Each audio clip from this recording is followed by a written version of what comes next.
अब बात करते हैं बिहार में। सर, बिहार में आपने अचानक कहा पूरे राज्य का एसआईआर होगा। एसआईआर आपने कराया, करीब करीब 65 लाख वोट काट दिए वहां पे।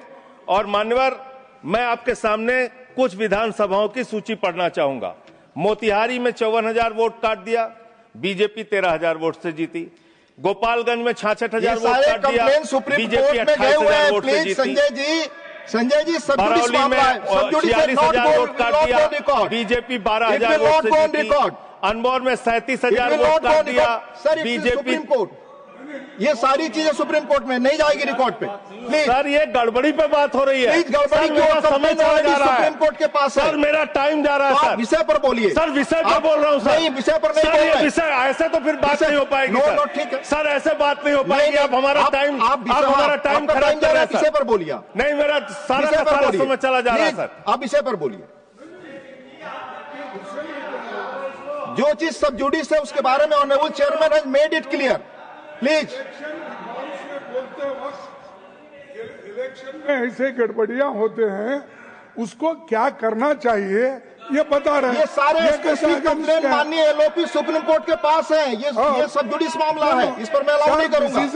ऑलरेडी चेयरमैन ने कह दिया। माननीय संजय, आपका समय जा रहा है। आप प्लीज माननीय सर, आप बोलने ही नहीं दे रहे हैं। फिर ऐसे बोलने नहीं दे रहे हैं। आप कानून। सर, चुनाव की गड़बड़ियों के बारे में नहीं बोलेंगे। आप संवैधानिक मर्यादाओं, चुनाव की गड़बड़ियों के बारे में नहीं बोलेंगे। चेयर पर आरोप करेंगे, ये आपको फ्रीडम है।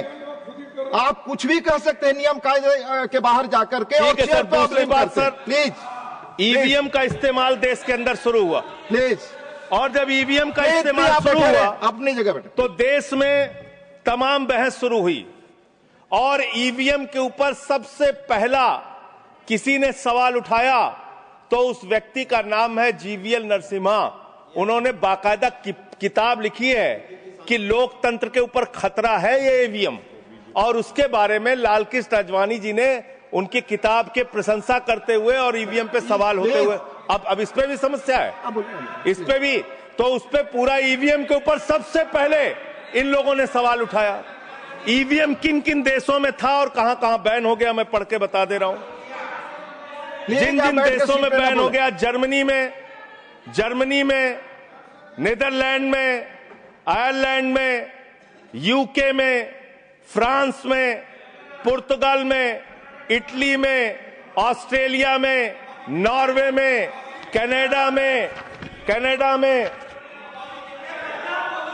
बेल्जियम में, साउथ कोरिया में, इन तमाम देशों में ईवीएम था। ईवीएम बंद हो गया। लेकिन मुझे एक मन में शंका होती है जो आपके माध्यम से उधर बैठे हुए लोगों से पूछना चाहता हूं। प्रधानमंत्री जी का आप बहुत गुणगान करते हैं। आप कहते हैं प्रधानमंत्री जी बहुत लोकप्रिय हैं, प्रधानमंत्री जी की लोकप्रियता चमक रही है, वो महामानव हैं, विश्व गुरु हैं। तो ये कौन सी लोकप्रियता है प्रधानमंत्री जी की कि भाई प्रधानमंत्री जी की कौन सी लोकप्रियता है कि ईवीएम से चुनाव कराएंगे तो लोकप्रियता कायम रहेगी, बैलेट से चुनाव कराएंगे तो लोकप्रियता खत्म हो जाएगी? अरे भैया, दोनों में अगर लोकप्रियता कायम है तो बैलेट से चुनाव करा लो, उसमें भी पता चल जाएगा कितने लोकप्रिय है प्रधानमंत्री जी, कितनी लोकप्रिय है भारतीय जनता पार्टी, कितने लोकप्रिय हैं आप लोग, ये आपको पता चल जाएगा। दूसरी बात मान्यवर, आपने अभी मैंने सुना कि डिटेंशन सेंटर बनाएंगे घुसपैठियों के लिए, और यह कहा गया कि इस पूरी चुनाव की प्रक्रिया के तहत जो लोग पकड़े जाएंगे घुसपैठिए, उनको उस डिटेंशन सेंटर में रखा जाएगा। मैं आपके माध्यम से इस सरकार से पूछना चाहता हूं, 11 साल से इस देश में ट्रंप की सरकार तो है नहीं, न बराक ओबामा की सरकार है, न बाइडेन की सरकार है। यहां पर प्रधानमंत्री नरेंद्र मोदी जी हैं और गृह मंत्री अमित शाह जी हैं।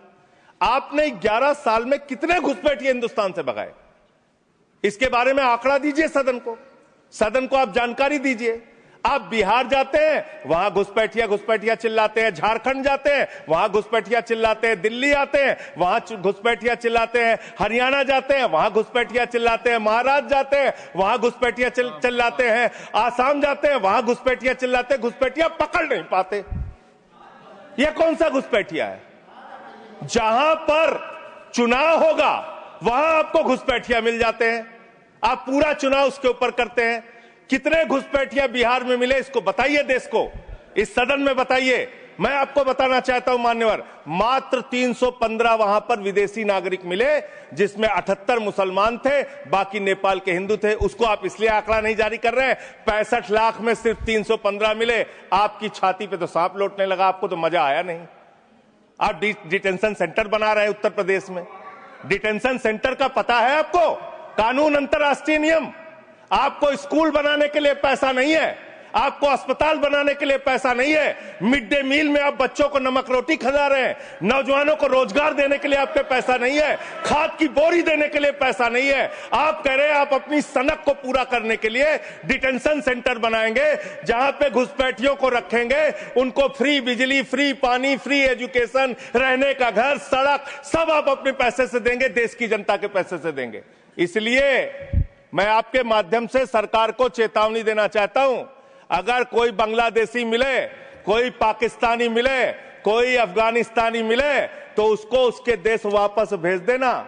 हमारे पैसे से उनको यहाँ पे डिटेंशन सेंटर और घर बना के फ्री में बिजली, फ्री में पानी, फ्री में शिक्षा, फ्री में इलाज मत करना।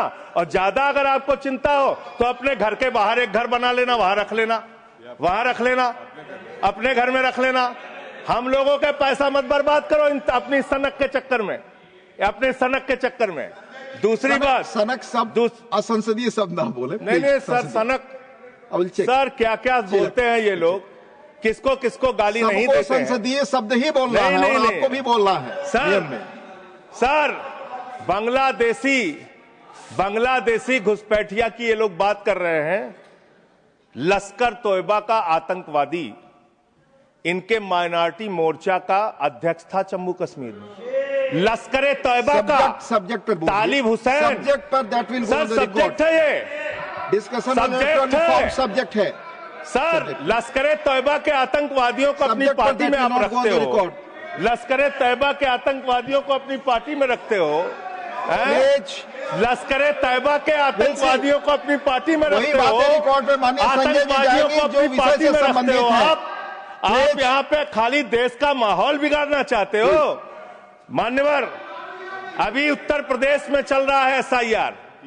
उत्तर प्रदेश में अभी हमारी मीटिंग हुई वहां के मुख्य निर्वाचन अधिकारी से, वो कह रहे हैं 18% वोट काटे जाएंगे, करीब करीब 3 करोड़ वोट हमारे प्रदेश में काटे जाएंगे। और कैसे काटे जा रहे हैं? प्लीज संजय जी आप इधर बोलिए, चेयर की तरफ। क्या आप जानना चाहते हैं? आप आपस में बहस कराइए सर, उनको खड़ा कीजिए, सर उनको खड़ा कीजिए, बहस कराइए। आप बोले कोई चीज जानते। हमारी मीटिंग हुई सर, हमारी पार्टी के प्रतिनिधि गए, वहां कहा गया 18% वोट काटे जाएंगे। क्या इस सदन की चिंता नहीं होनी चाहिए? उत्तर प्रदेश में आप 3 करोड़ वोट काटेंगे, 3 करोड़ वोट काटेंगे। आपने रामपुर के अंदर एक 80 साल की बूढ़ी महिला, सर मैं मिलने गया, आपको दर्द बताना चाहता हूं, 80 साल की बूढ़ी महिला, बैठ जाइए, बैठ जाइए, बैठ जाइए। आप लोग फालतू बोलते रहते हो। पर ही बोले वही रिकॉर्ड पे जाएगा। लश्कर तोयबा के आतंकवादियों को अपनी पार्टी में रखते हो तुम लोग, कमेंट नहीं कर सकते। लश्कर तोयबा के आतंकवादियों को रखते हो अपनी पार्टी में। सर रामपुर में एक बूढ़ी महिला 80 साल की, उसका नाम है नूर जहां। सदन को उसकी चिंता सुननी चाहिए। उसने अपने 2 बेटे जो कुवैत में रहते हैं उनका फॉर्म भर दिया। उस 80 साल की बूढ़ी महिला नूर जहां के ऊपर मुकदमा हो गया सर, जबकि चुनाव आयोग का नियम कहता है कि अगर कोई आपका हिंदुस्तानी बच्चा विदेश में रहता है, उसका भी मतदाता हिंदुस्तान में वो बन सकता है। मां ने फॉर्म भरा, आपने धन्यवाद संजय जी। अरे सर हमारी पार्टी में से, अरे हमारी पार्टी में से 1 मिनट ले लीजिए। ऑलरेडी मेरे पार्टी का समय है, 1 मिनट अधिक दिया सर। मैं दल का नेता हूं, मेरे पास अधिक दिया सर, मैं पार्टी का नेता हूं, मेरे पास टाइम है। ऑलरेडी 1 मिनट अधिक दिया टाइम है सर। आपने लिखकर पहले नहीं दिलवाया, तो हम टाइम हमारे में से काट लीजिएगा, हमारे में से टाइम काट लीजिएगा। आप जल्दी बोलिए, 1 मिनट मुझे और दीजिए। आप 1 मिनट में कंक्लूड सर मैं अंत में यही कहना चाहता हूं, आपके इस जोर दबाव के चक्कर में हिंदुस्तान के 35 BLOs अब तक अपनी जान गंवा चुके हैं। ये सदन अरे कहां मंत्री जी, आपको कैसे पता चलेगा? ये सदन, इस सदन को श्रद्धांजलि देना चाहिए।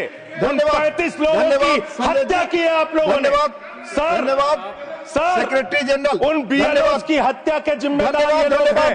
सर, धन्यवाद। Nothing is going on record, please, आपका समय ओवर हो गया।